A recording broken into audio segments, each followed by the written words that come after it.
Agora a gente muda de assunto porque, em meio a resistências internas, o presidente do Supremo Tribunal Federal, ministro Luiz Edson Fachin, antecipou sua volta a Brasília e conversou com ministros durante o recesso sobre a necessidade da adoção de um código de conduta para os magistrados. Segundo ele, a iniciativa não compromete a independência judicial, mas alinha a Corte a padrões internacionais de transparência e integridade. A expectativa é que esse diálogo se intensifique com a retomada dos trabalhos do Judiciário e a volta do presidente às atividades no STF. A ideia de elaboração de um código de conduta para ministros de tribunais superiores, incluindo o Supremo, passou a circular em meados de dezembro, após diversas polêmicas envolvendo magistrados, e ganhou apoio de diversos órgãos, como a Ordem dos Advogados do Brasil, seção de São Paulo. Deixa eu trazer aqui o Diego Tavares. Diego, esse é um assunto que tem crescido, né? A partir da iniciativa do ministro Fachin, um código de conduta, regras de integridade, regras de transparência, para se adequar a outros organismos, não só nacionais do sistema de justiça, mas como internacionais também. Kobayashi, eu acho que o grande questionamento que tem que ser feito sobre essa situação é por que não? Por que não, se nós temos, por exemplo, no artigo 37 da Constituição Federal, como princípio norteador da administração pública, e aí o Poder Judiciário se insere na administração pública, o princípio da moralidade, por exemplo. Então, por que a magistratura é um órgão que não pode ter um código de ética? Dentro dos atores do sistema de justiça, inclusive, só a magistratura não tem. A advocacia tem um código de ética específico. O Ministério Público, nós apuramos agora há pouco aqui nos bastidores, tem também um código de ética editado pelo Conselho Nacional do Ministério Público. O jurisdicionado nem se fale, não tem código de ética, né? Tem código penal. Volta e meia, um jurisdicionado responde por desacato, por, de repente, se exaltar com um juiz ou qualquer coisa do tipo. Porque dentro desse ecossistema todo, só a magistratura não pode ter um código de ética. Então, de fato, a iniciativa do ministro Fachin é uma iniciativa a ser exaltada e eu acho que vai ao encontro de todo o complexo normativo que norteia a administração pública.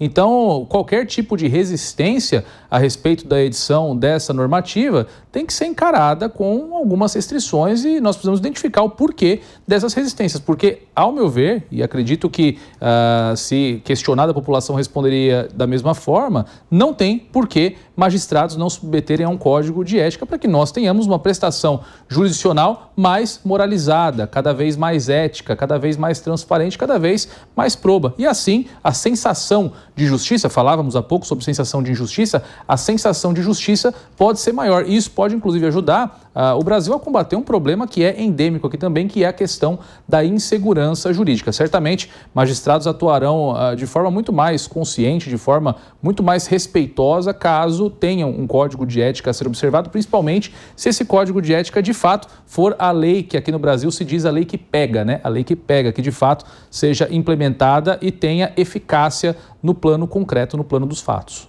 E aí, Mota, eu quero também a sua avaliação, porque isso tem ganhado apoio não só de outras entidades, como da OAB de São Paulo, mas de pessoas relevantes também, alguns ex-ministros da Suprema Corte. O ministro Celso de Mello, que foi ministro da Corte, recentemente também manifestou, publicou artigo em jornais de grande circulação também, falando da necessidade da ética do juiz, da moralidade também nos magistrados e da Suprema Corte, né? Porque a gente tem o Conselho Nacional de Justiça que fiscaliza diversos juízes, desembargadores, mas os ministros do STF não estariam ali debaixo dessa jurisdição, entre aspas, disciplinar do Conselho Nacional de Justiça. Sua análise, Mota? Eu vou fazer análise do homem comum, que se espanta que juízes precisam de código de ética para dizer a eles o que é próprio e o que é impróprio.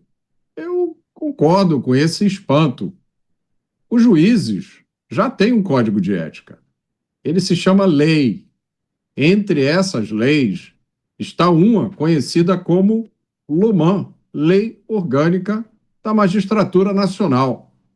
Para vocês terem uma ideia, no seu artigo 36, inciso 3º, a LOMAN diz: é vedado ao magistrado manifestar, por qualquer meio de comunicação, opinião sobre processo pendente de julgamento, seu ou de outrem, ou fazer juízo depreciativo sobre despachos, votos ou sentenças de órgãos judiciais, ressalvada a crítica nos autos e em obras técnicas ou no exercício do magistério. Palumbo, quero te ouvir também, você que vem da carreira na Polícia Civil, onde tem também ali uma rigidez, principalmente em carreiras policiais, né, uma rigidez sobre ética, conduta, sindicância, procedimento para apurar os atos de todos os delegados, né, que são pessoas também do sistema de justiça. Como você vê essa proposta do ministro Fachin ganhando força lá em Brasília? Tá ganhando força, mas qual é a punição? Se um policial descumpre uma regra de conduta, tem a corregedoria, e a corregedoria pune, viu? Pune bastante. Outros órgãos também têm corregedoria, outras instituições. E no caso de um ministro? Se ele descumprir o tal código de conduta, o que vai acontecer com ele? Quem é que vai julgar? Vai ter punição? Ele vai perder o cargo? Vai perder o salário? Se não perder o salário, se não tiver punição, é igual bronca de mãe, né, que às vezes só funciona quando dá uma chinelada, que aí a criança fica com medo de tomar uma chinelada nas nádegas. Mas nesse caso aí, o que vai acontecer? Que bonito, um código de conduta, agora todo mundo vai cumprir. Como o Mota falou, já tem a lei orgânica do Ministério Público, do Poder Judiciário, dos juízes, mas os que estão abaixo ainda tem punição através do Conselho Nacional de Justiça, né? Um delegado que não cumpre uma norma que ele sabe que tem que cumprir, ele vai parar na corregedoria. Mas e um ministro do STF? Eu pergunto, e eu tenho certeza que a nossa audiência também está perguntando, o código é muito bonito, estou lendo aqui, né? Tem várias coisas que eles não podem fazer, tá? E aí ele resolve fazer. Vai ter punição? Não vai ter punição. Então, para que serve isso daí? Vai servir para quê um código desse? Me desculpe, para nada, para absolutamente nada. Nem precisaria ter. É igual, guardadas as devidas proporções, quando criaram, né, tentaram fazer o projeto de lei que foi denominado, inclusive por adversários, como PEC da blindagem. O artigo 53 é tão claro que até um adolescente de 14 anos consegue interpretar que o deputado e senador é inviolável por suas palavras. Não precisa você mudar a Constituição para dizer o óbvio. É claro que ia dar problema aquilo lá, e é claro que o Senado surfou na onda, foi lá e arquivou e levou o mérito de bonzinho. Só que esses mesmos senadores têm medo de colocar um processo de impeachment em pauta. Ou seja, um código de conduta que não coloca punição, diz quem é que vai punir, diz quem é que vai investigar, diz que vai ter sanções, não serve para absolutamente nada, nada. Jogando para a galera, é a minha humilde opinião. E aí, Diego, nesse sentido, então, o que precisaria ser feito? Esse código de conduta precisaria se transformar em uma emenda à Constituição? Precisa virar lei, passar pelo Congresso Nacional, ter uma força maior no nosso sistema de normas no Brasil? Mas para isso precisaria de apoio político também, né? Como é que você vê?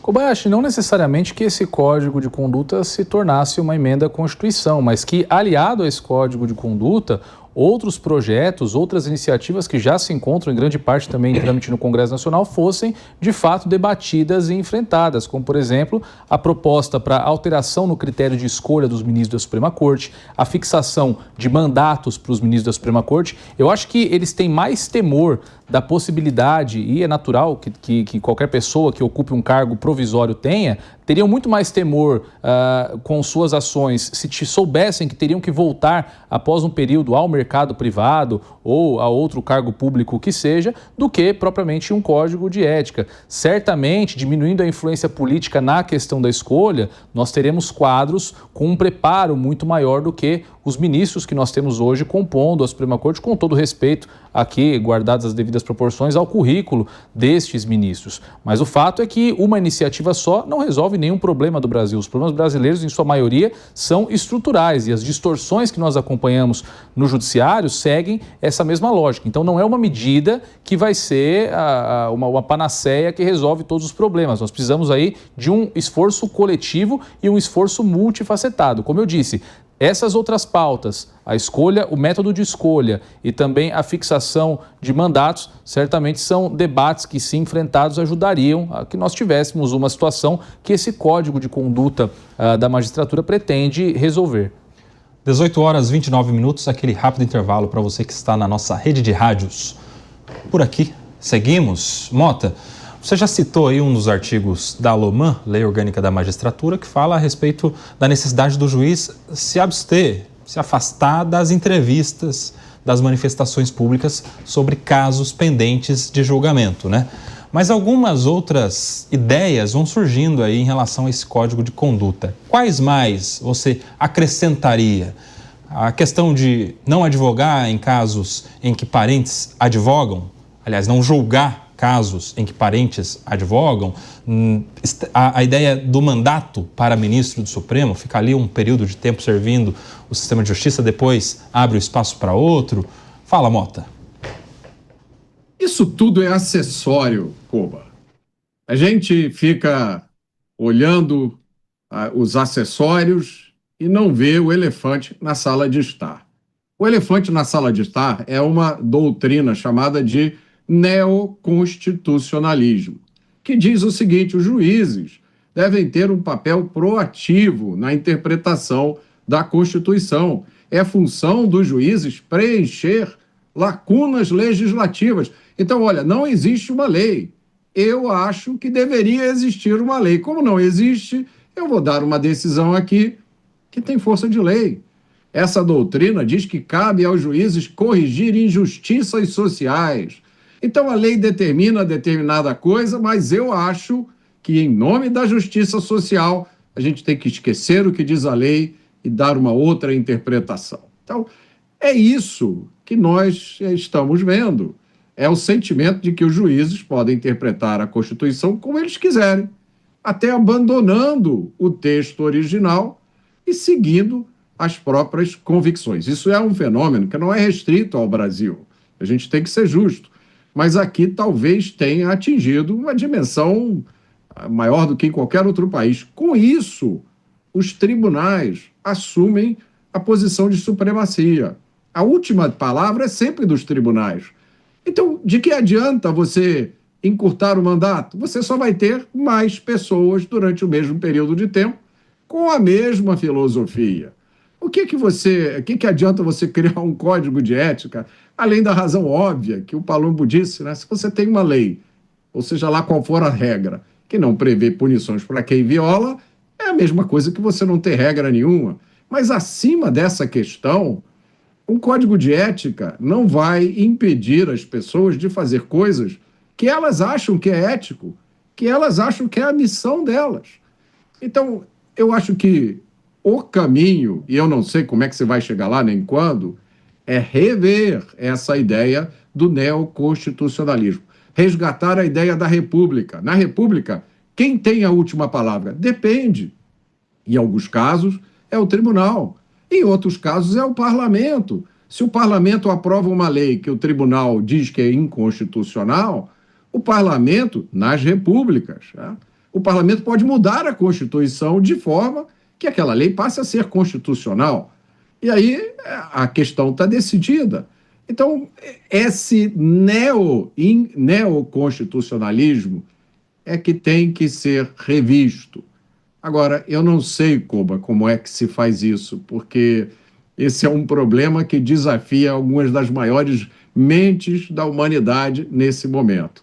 É um desafio muito grande para a gente resolver aqui. 18 horas e 33 minutos, estamos de volta para você que estava no nosso intervalo da rádio. Seguimos por aqui repercutindo o Código de Conduta proposto pelo ministro Luiz Edson Fachin, que ganha força, inclusive o ministro tendo retornado antecipadamente, de maneira informal, do seu recesso, procurando outros ministros para falar a respeito da necessidade de avançar com esse tema. Diego, como é que você vê essa movimentação do presidente tentando ganhar mais apoios ali na própria Suprema Corte?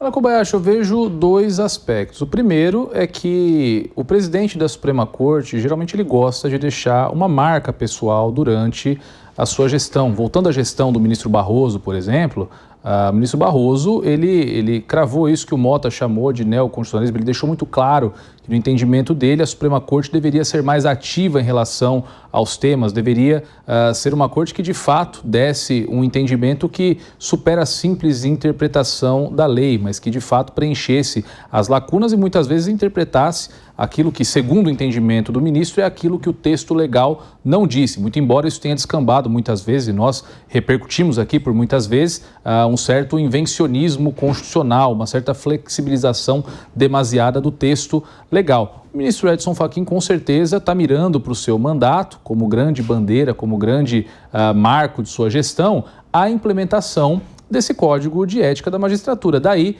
a articulação política a respeito dessa implementação. E o segundo aspecto que eu vejo talvez seja a tentativa de amenizar o que é uma crise hoje que existe sobre a imagem do judiciário brasileiro perante a sociedade brasileira. Hoje, se você fizer uma pesquisa de opinião sobre as instituições mais confiáveis do Brasil, e eu já até vi uma pesquisa dessa que foi feita, mas muito antes de nós termos os fatos recentes que, sem dúvida nenhuma, agravaram essa situação, o Poder Judiciário vai estar para o fundo, do meio para o fundo da lista. As primeiras instituições, só a título de curiosidade, geralmente é a Igreja Católica, são as polícias, o Corpo de Bombeiros, enfim. Mas o Supremo Tribunal Federal tem uma crise de imagem perante a sociedade, o que, de certa forma, também tem que ser encarado com naturalidade, porque a Suprema Corte muitas vezes cumpre esse papel de ser contra-majoritária, de ir contra a opinião popular para fazer valer aquilo que dispõe a lei. Não é exatamente os motivos pelos quais a nossa Suprema Corte tem hoje uma imagem deteriorada perante a sociedade, mas o fato é que isso existe. E talvez esse Código de Ética seja uma forma de amenizar a questão da imagem do judiciário. Talvez eu vejo esses dois aspectos como preponderantes nessa discussão, mas acredito eu que realmente o motivo principal seja a necessidade do ministro marcar a sua gestão com alguma iniciativa atribuída ao presidente Edson Fachin. E você, em Palumbo, como você vê, nessa linha do que falaram o Mota e o Diego, esse neoconstitucionalismo que gera o que a gente chama popularmente de ativismo judicial, né? Que é um poder muito grande dos ministros de decidirem com base em princípios, em ideias, em construções que às vezes fogem muito do que está escrito na letra da Constituição, da lei, enfim, e aí a gente fica numa insegurança terrível, né? Mas isso é culpa de político, né? De deputado e senador. Tem diversos projetos de lei tramitando na Câmara dos Deputados, no Senado Federal, para tentar barrar um pouco isso. Por exemplo, acabar com decisões monocráticas. Só que aí a gente fica na dependência de um homem ou do colégio de líderes que faz, ou melhor, não faz o que deveria fazer. Coloque em pauta esses projetos para a gente limitar um pouco este poder quase que absoluto do STF, mas não colocam. Projetos de lei, inclusive tem um de minha autoria, para ser ministro do STF, tem que ser juiz de carreira.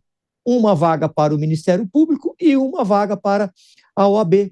Acabaria um pouquinho com esse problema aí de se colocar gente ali com viés político, ideológico exacerbado, tanto da direita quanto da esquerda. Isso não seria uma pauta de direita e esquerda, seria uma pauta de justiça, mas simplesmente não anda. O que anda lá em Brasília é para você fazer projetos de leis que vai colocar mais taxas, mais impostos, né? Aí anda numa velocidade de um foguete.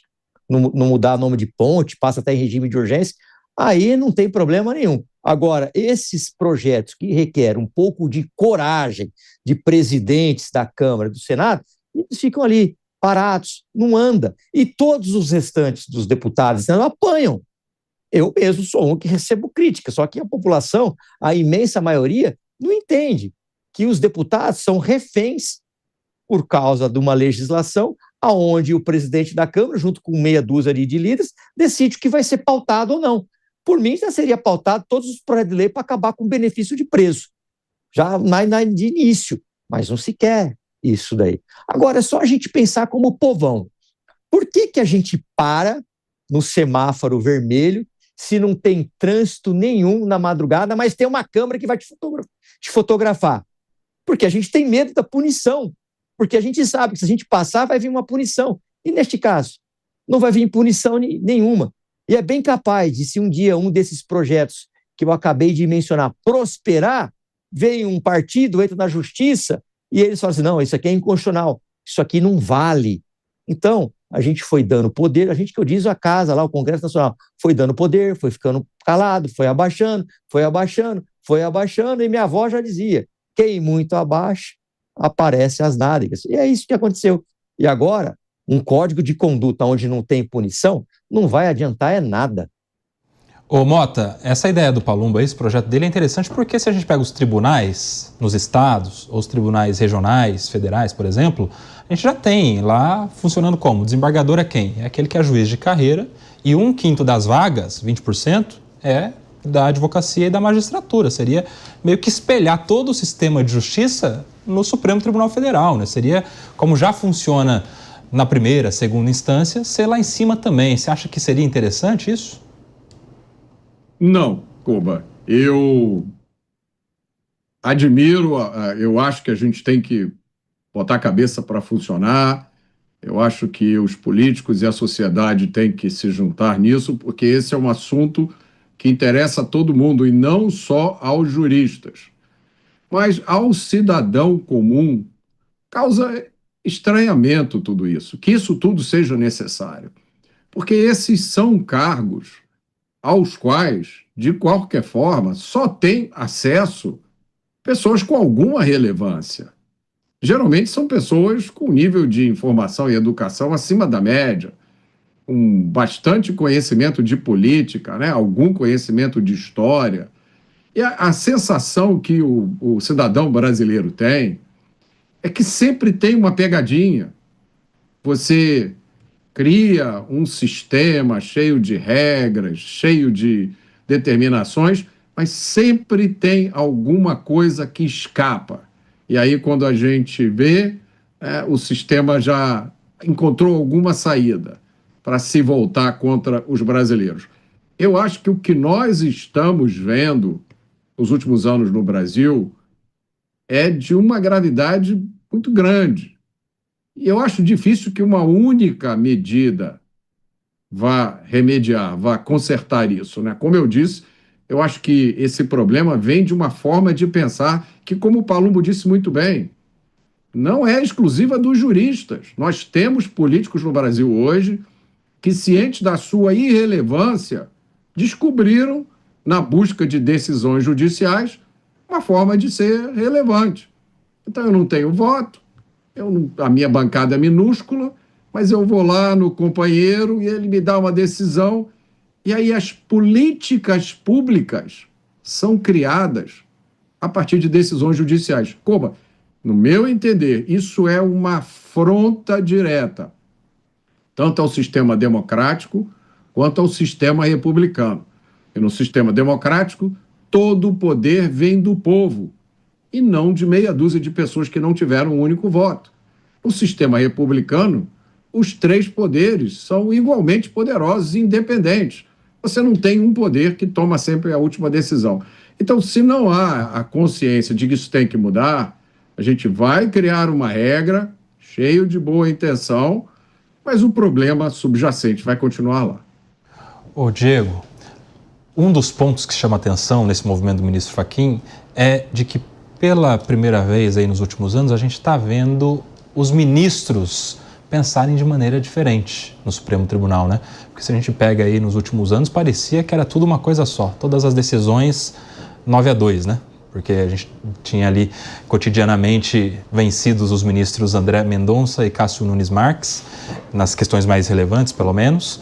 E agora, aparentemente, há ali uma mudança de pensamento, já um ensaio para alguma divergência entre, principalmente, os 9 que decidiam sempre da mesma forma. Agora 8, né, com a saída do ministro Luiz Roberto Barroso.